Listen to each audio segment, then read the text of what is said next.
Cabbage పచ్చిశనగపప్పు కూర తయారు చేయడానికి ప్రెషర్ కుక్కర్లోకి 2 గంటల పాటు నానబెట్టిన అరకప్పు పచ్చిశనగపప్పు తీసుకుని తగినంత తరిగిన క్యాబేజ్ వేసుకొని సరిపడా నీళ్లు పోసి 2 విజిల్స్ వచ్చాక స్టవ్ ఆఫ్ చేసి ప్రెషర్ పోయే వరకు పక్కన ఉంచండి. స్టవ్ మీద మరొక కడాయి పెట్టుకుని 2 టేబుల్ స్పూన్ల ఆయిల్ వేసి నూనె వేడెక్కిన తరువాత అర స్పూన్ జీలకర్ర, అర స్పూన్ ఆవాలు, 2 ఎండుమిర్చి మధ్యకు తుంచి వేసుకోవాలి.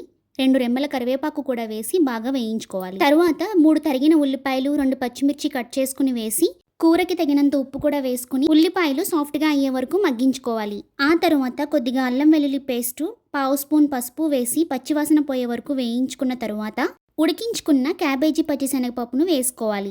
ఇందులోకి తగినంత కారం వేసి మూత పెట్టి కూర దగ్గర పడే వరకు ఉడికించుకోవాలి. సుమారు 20 నిమిషాల పాటు మీడియం ఫ్లేమ్లో ఉడికించుకున్న తరువాత ఇలా కూర దగ్గర పడుతున్నప్పుడు అర స్పూన్ వేయించిన ధనియాల పొడి వేసి కలుపుకొని కొద్దిగా తరిగిన కొత్తిమీర వేసుకుని కూరలో నీరు ఎగిరిపోయిన తర్వాత సర్వ్ చేసుకోండి.